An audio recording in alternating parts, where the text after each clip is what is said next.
Everybody asking, oh, how you holding up out there in New York? How you holding up? How was your first week? You wanna know how my first week was? Let me give you a visual representation. And it's 8 o'clock in the morning right now. I just got off. Boy, oh boy, so let me tell you, when I tell you it has been a week of hell, I mean from day 1 to day 4, non-stop, utter chaos. So let me break it down for me. I've been here for about a week.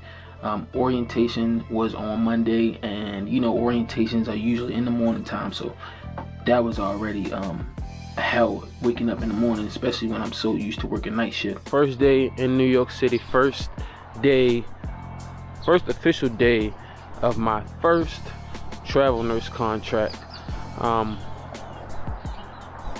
Just left my apartment, about to head into orientation, see what's going on. First, I'm headed to work using public transportation, which I can't remember the last time I used the bus or the train. Probably, I want to say like high school. So we about to see what this is like in a new city. So bear with me, because I know about just as much as you know about. So stay tuned. This is gonna be fun. One day down, 8 weeks to go. You know, I had to figure out my way of how to move around New York using public transit. So, you know, that was pretty exciting because it was new. So, I just purchased my first Metro card. Just purchased my first Metro card. I gotta catch the bus to get to orientation. It's approximately about 27 stops. So, that's probably like a cool 38-40 minute ride.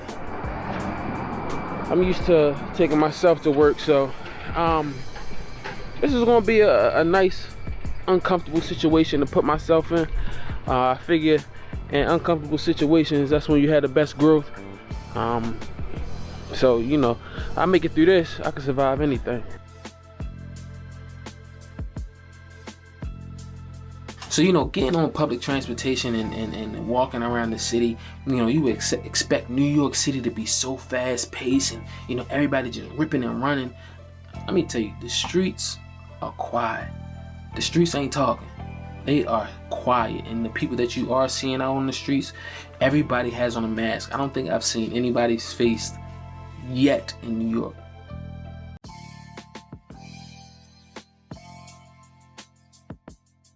Make sure that I have my N95 mask because, you know, I don't want to put myself and expose myself, especially in closed environments like the public bus or the public train. So, you know, it was only about a 35 to 40 minute commute from, well, let me start. It was like a 5-6 minute walk to the bus.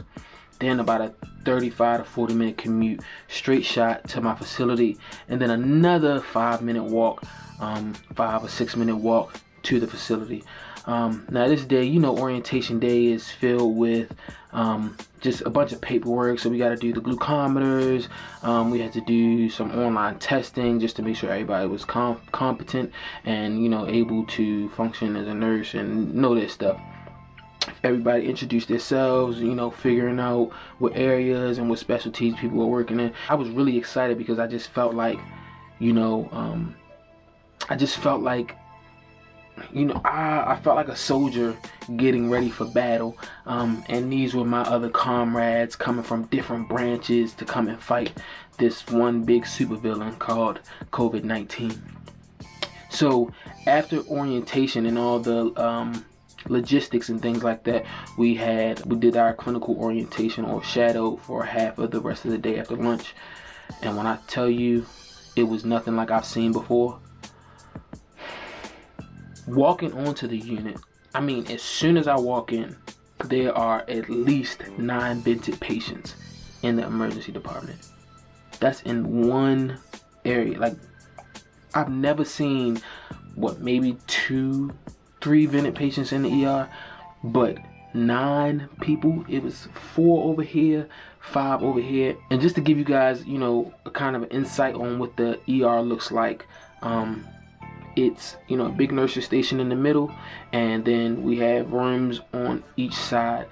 They also have hallway beds that they count. So this is a small community hospital, so everybody doesn't have a room like most of your big facilities. So walking in, I mean, there were like people doubled up in the room, and doubled up in a 1 occupancy room. So, and they were all on vents. So I know like one nurse had 2 or 3 vented patients, another nurse had 1. So because the volume of patients, and especially the volume of acute patients, was so high, that automatically bumped up the ratios, because you can't turn anybody away. If you're the closest facility and they're bringing somebody that needs to be intubated, that is in respiratory distress, they got to come to you and you got to accept them. So that then increases the nurse to patient ratio.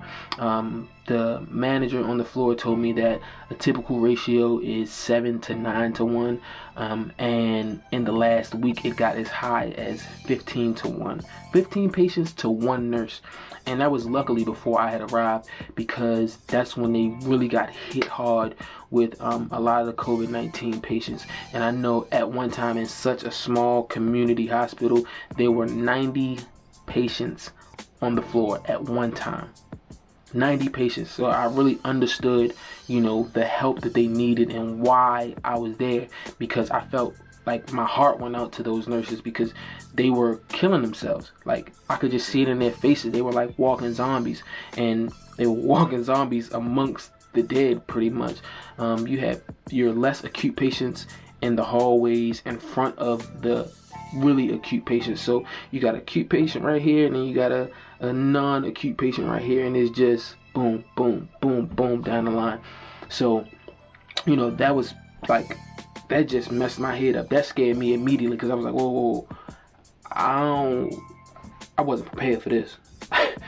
I know leaving my emergency room where I was at, leaving my job, it wasn't like this. It was maybe a few PUIs here and there, and that's personal investigation. But here, no, everybody. Everybody. It's a COVID hospital now. I feel like they were a COVID testing center, unofficially, but everybody was positive with COVID. So you know what that means? That means your PPE has to be on 24/7, the entire 12 hours of the shift. And I know you might be wanting to ask why I had this band-aid on my face. Well, I don't know if you guys can see the lines, but this N95 mask has a metal piece on it that molds to your face and creates the seal. Well, having that on your face plus goggles puts pressure down on your face, and it just creates, I don't even know what to call it, but it basically creates like an indentation and scar on your face. And I know right here my face was just, it was feeling raw. I know the bridge of my nose was feeling like it was about to start bleeding. So everybody that you see, you know, all your nurses out there that you see with this band-aid on their face, just know they get into it. I know a lot of people were hearing news that you know, facilities were low on PPE, and you know, nurses weren't getting the proper protective equipment that they needed. Well, luckily my facility, as soon as you walk in, you show them your badge, you get a surgical bonnet, you get a surgical mask, you get an N95, you get a face shield and or goggles, you get shoe covers, and you even get scrubs. And this is every day. So, you know, I wanted to say that I was blessed to be in the best of the worst situation, if you get what I'm saying. So after you get your PPE, which is your personal protective equipment, they have different zones. So in the green zone is where, you know, you pretty much just had to walk around in a surgical mask. And then there was a yellow zone. That was the changing area that you would take off your gown, you would take off your shoe covers, you would take off your bonnet, or you would put it on in order to go on to the red area. And the red area is where people have to wear all your PPE from head to toe. We were like everybody's in there looking like the CDC. I've not yet to see one of my co-workers' faces until we end the shift, and then it's like, oh, you who I was talking to. Okay, nice to meet you. My name is Ty. Or sometimes you wouldn't even get to see them. You would have a name, but you wouldn't know who you were talking to. So that was really shocking experience, and that was something interesting within itself, because once you actually get to see the person that you are working hand in hand with, or helping out, or coding a patient with, it's like, oh, okay, so you who I'm working with, nice to meet you. Having to wear an N95 mask for 12 hours, 12 hours straight, it's a struggle. That backfire breath, do not play. And listen, I brush my teeth, I mouthwash, and I brush my tongue as well. But after 1, 2, 3, 4, 5, 6, 7, 8 hours, you talking, you working, you can't just take off your mask and just drink some water. You can't just throw some gum in your mouth, because you want to keep the seal on your N95 mask. So it's just breath backfiring like this. It's just, and then it'd be the breath from in the back. It'd be that back of the mouth stale breath. So I had to get me some essential oils to put in my mask, because I almost passed out one day off my own breath. Day 2, I came in and it was my full day on the unit. So that was pretty much the next day of the clinical orientation. Now, as you know, travel nurses, we don't get a full 12-week orientation. We don't even get 1 week orientation. We get 2 days, and then after that 2 days, you have the opportunity to learn as much as you can. They throw you to the wolves. Starting my second day, one thing I had to learn immediately was, this isn't your typical nursing. Nothing is done by the book. You had to find ways to get things done, because there was an extreme shortage of resources. I know with this day alone, the unit ran out of propofol. We had no propofol in our Pyxis, because there were 9 to 10 vented patients, and there were no ICU beds. So all these vented patients are sitting and boarding in the ER, and that's just, each patient is just going through a bottle of propofol. And then, different people take different amounts of sedation medication to stay sedated when on mechanical ventilation. So that was a shock to me. We running out of different things in order to keep these people comfortable. Like, we ran out of fentanyl. Fentanyl is also a medication that can be used during sedation. We ran out of that, so they had to use another medication in order to keep these people sedated and not fighting the vent. That was a shock within itself. Working around all COVID positive patients, you have to understand that everything around you is contaminated. So every time you take off a glove, you don't want to touch anything. You want to take off a pair of gloves, sanitize, and then put on another pair of gloves. I seen shortcuts, and I'm not saying that they are good shortcuts, but I saw people even wearing one pair of gloves, just one pair of gloves, and then they put another pair of gloves over top of it. So when they took those gloves off, they would sanitize with gloves on, and then put a new fresh set of gloves on. So it was different things that people were doing in order to protect themselves from the patients.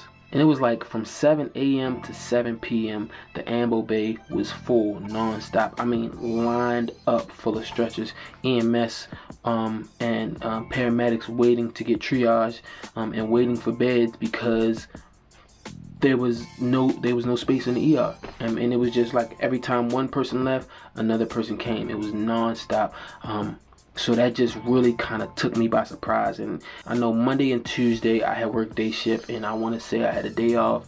And then Thursday and Friday I worked night shift. And that, I felt like the week slowly and gradually got better, because I was more in my comfort zone. I was more in my environment. I knew how to move. I knew what to do.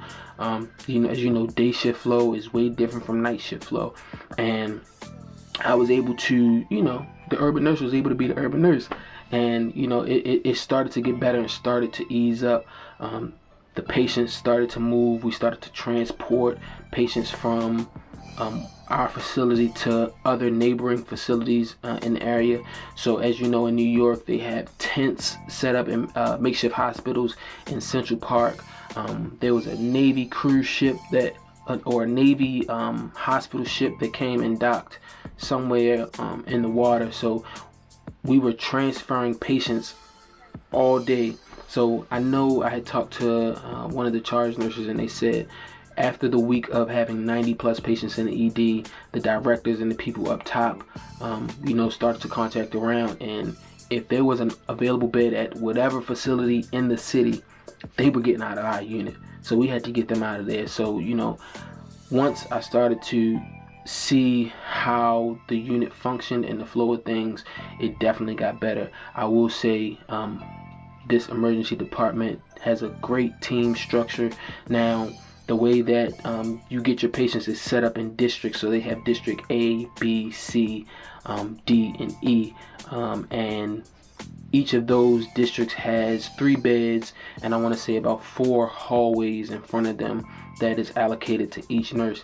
And just because you have your district doesn't mean that you pretty much stay in your district. Everybody's helping everybody. You have a float nurse that was going around and just checking people's charts and seeing what medications they needed to be due and what needed to be done, and it was really helpful. Now, even though I did feel like, you feel like you're drowning 24/7, it's still a relief to get help from somebody and to see somebody doing something that you had on your list, or you had planned to do, and then that getting taken off. I really think just within this 1 week of coming in, I made a lot of friends, and built some camaraderie with people, because we grinding and we working to get it together. And then at the end of the day, we all did tied in the break room, but it's like, those people that you go to war with are those people that you build respect and build a bond with. So I can say that that's happened only within 1 week. So I'm excited. I'm ready to move on to next week, because next week we get paid. But I'm excited. I'm ready to see what next week brings me. I know you see us, Harley home, but always repping. And check this out. I'm about to go take a shower because I'm dirty and sweaty and I'm tired. I am tired, boss.